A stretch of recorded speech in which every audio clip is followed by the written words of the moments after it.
John Fetterman just made a big mistake after dissing his own party, or former party, and Democrats by choosing sides.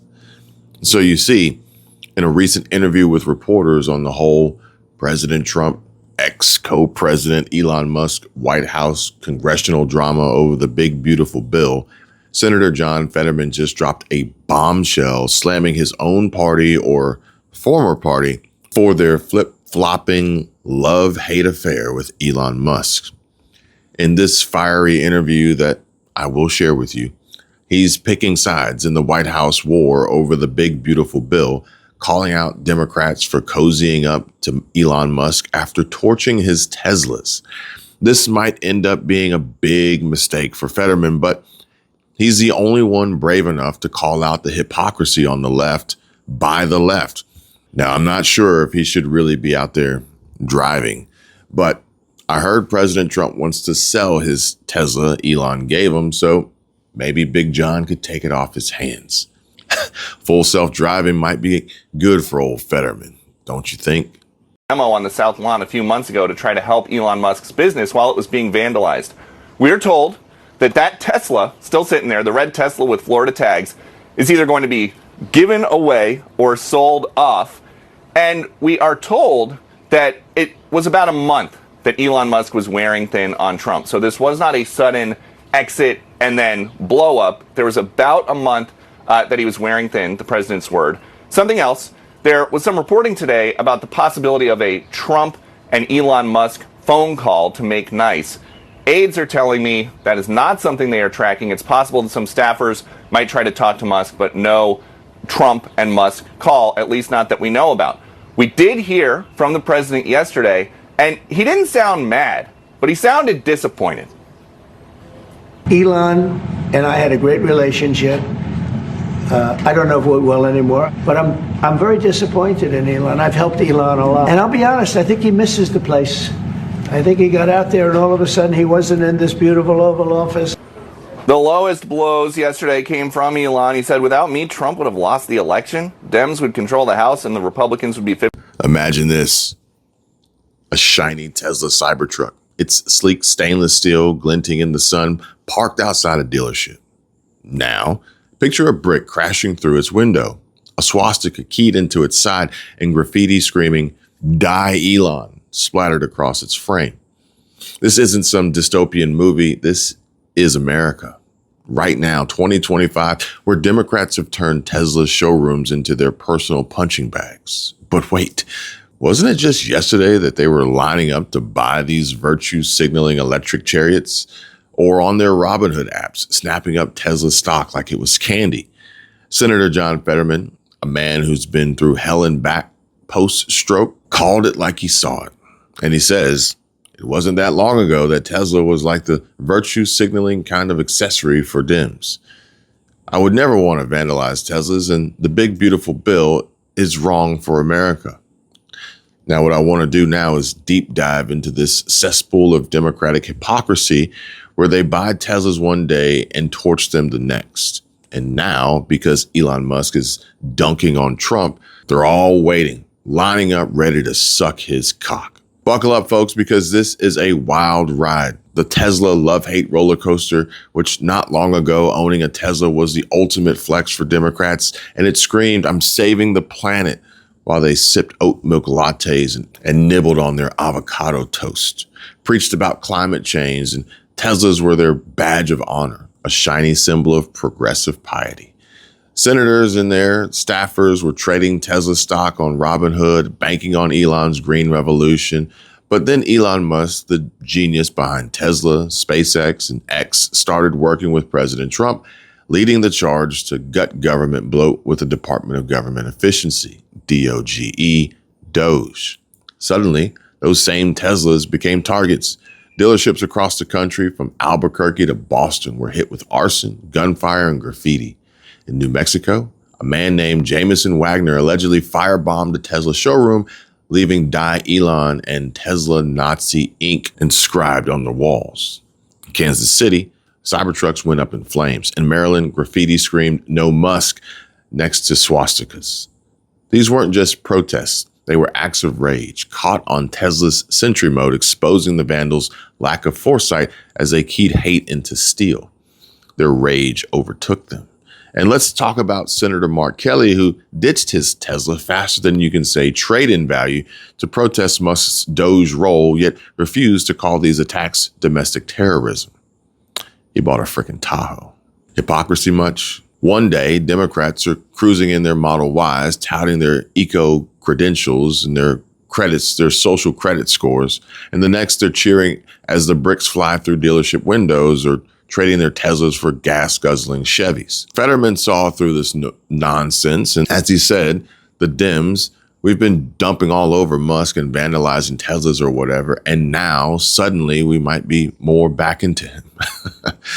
He's calling out the flip-flop, and he's right. It's a pathetic display of inconsistency. Now, we mustn't forget the hands-off mob and their paid tantrums. Enter the hands-off protests, a so-called pro-democracy movement that sounds more like a paid hit squad, one wished for by Jasmine Crockett for her birthday. On April 5th, over 1,400 protests erupted across all 50 states, targeting Trump and Elon Musk. In London, Berlin, and Palo Alto, Tesla dealerships were swarmed, some doused in orange latex, others defaced with graffiti.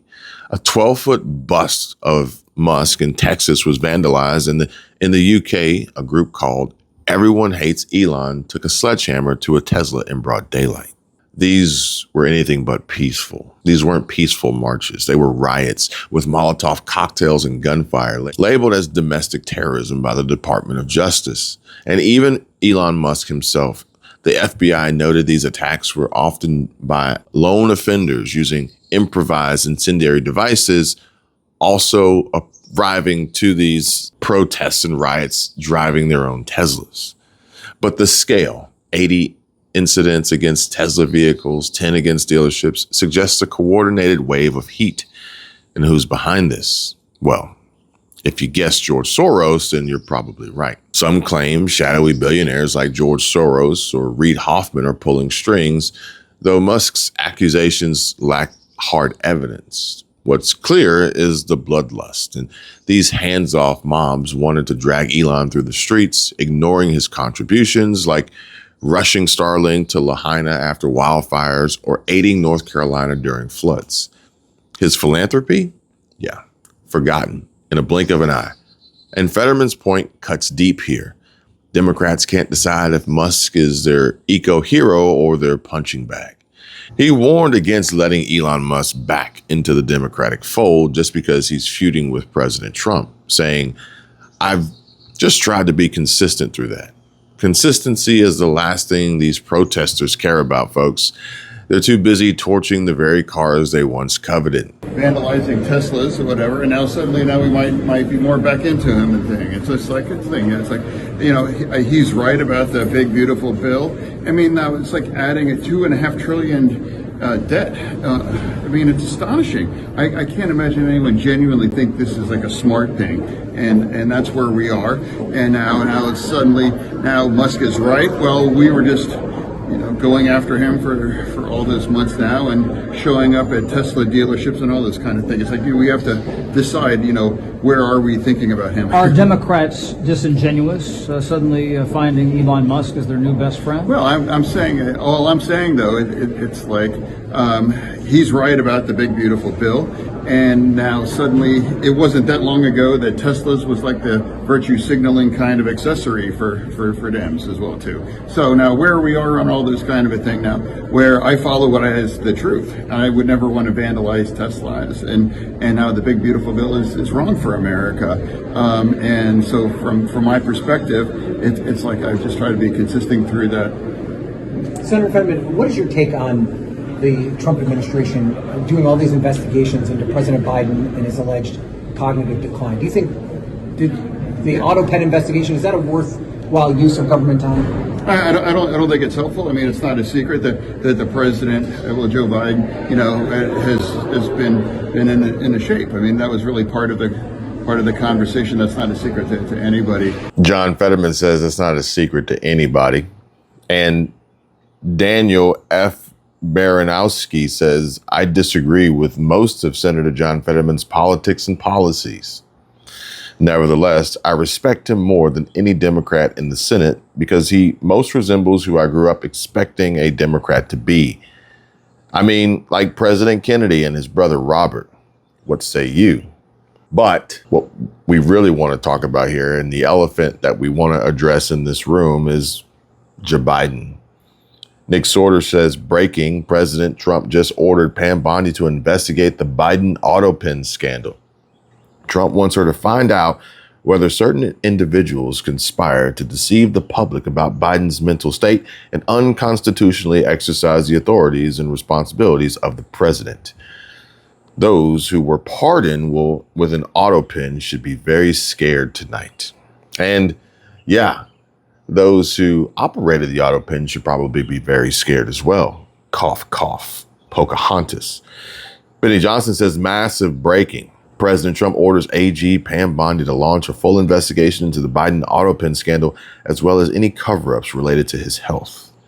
And so either Joe Biden had the mental capacity to run this country, in which case Pam Bondi should charge him with withholding classified documents, or special counsel Robert Hur was correct, and he was a vegetable, and all the pardons are null and void. Both can't be true. But I'd like to remind, our current president, you are the president. You have a lot of other issues now to handle right now. I think talking about the past, I think we can all just move on past all of those things. Senator, are you concerned about Chinese, the smuggling case where they're trying to bring in of course. I mean, mean, the seeds that would introduce possibly a blight to American agriculture? Is this a pattern that you see from China? I agree. I mean, now, isn't that one of those movies about like deadly? Wasn't that the HBO? The Last of Us, wasn't that fungi? Wasn't that whatever? Yeah, of course. I mean, yeah, of course. China was really never held accountable for where COVID came from. And John Fetterman would know better than anybody else that Democrats and accountability, they go together, they mix as well as oil and water.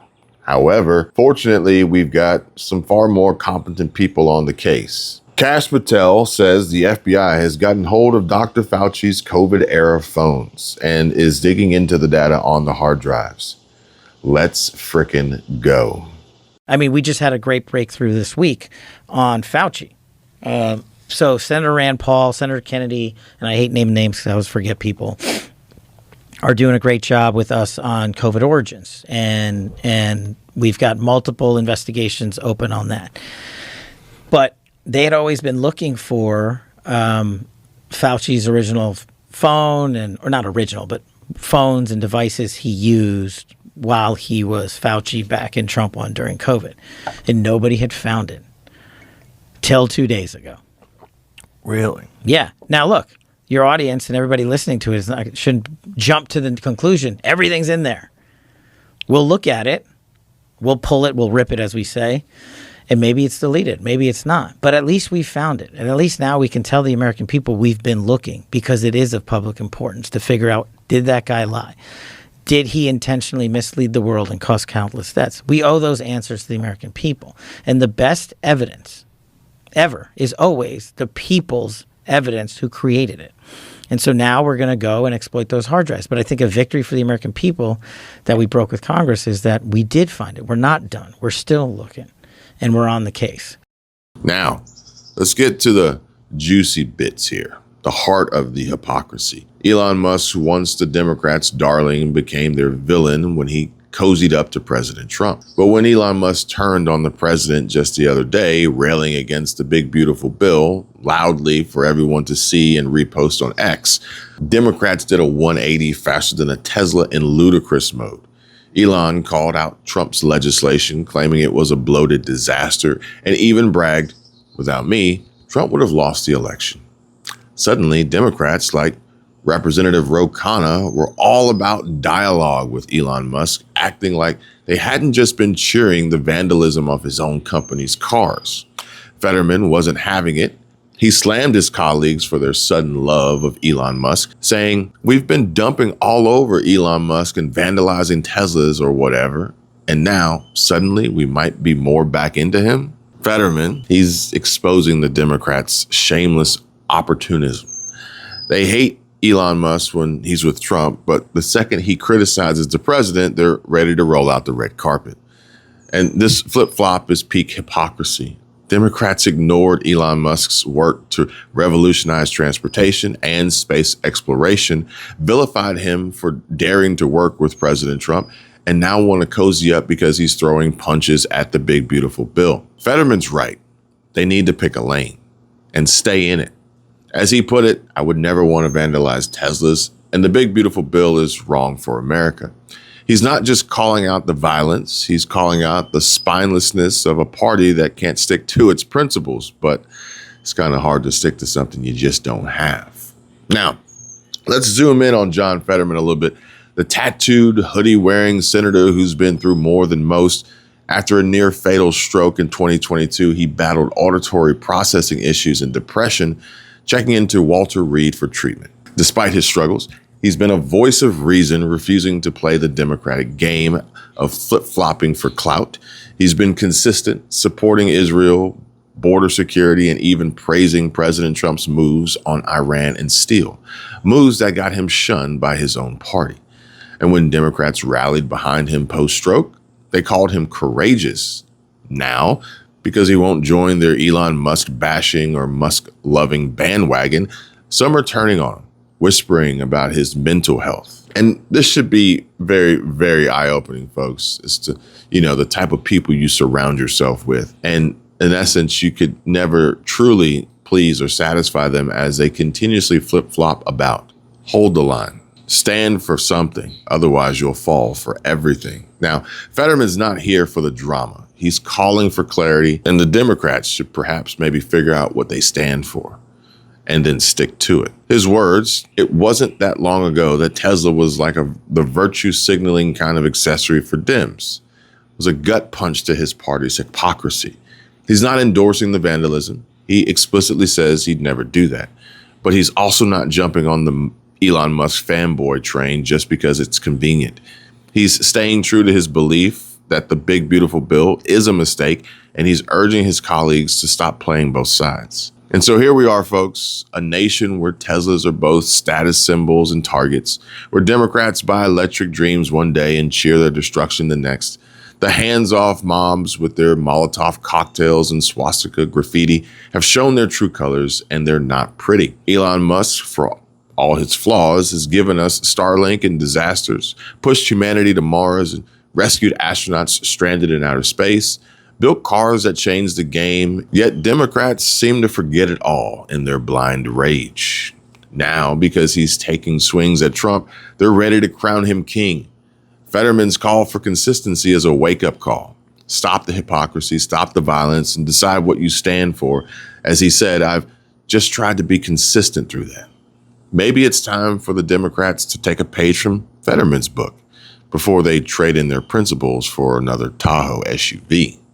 But what do you guys think? Are the Democrats' flip-flops on Elon Musk a sign of spinelessness or just politics as usual? Let me know in the comments, and let's keep this conversation rolling. But I will say that if this is in fact designed to trick and manipulate these stupid Democrats into doing what President Trump, Elon Musk, Republicans, and the GOP truly want done, House Speaker Mike Johnson and all, to get this big, beautiful bill passed, for which John Fetterman's saying is not good for America. He's perhaps maybe the only one awake on the left, as the left isn't necessarily seeing what's happening or aware, as they're completely oblivious and blinded by rage. But at the end of the day, if this is a play, if this is a strategic move on the 5D chessboard, when it's all said and done, they're still not going to accept, love, or appreciate Elon Musk, and it will go back to business as usual.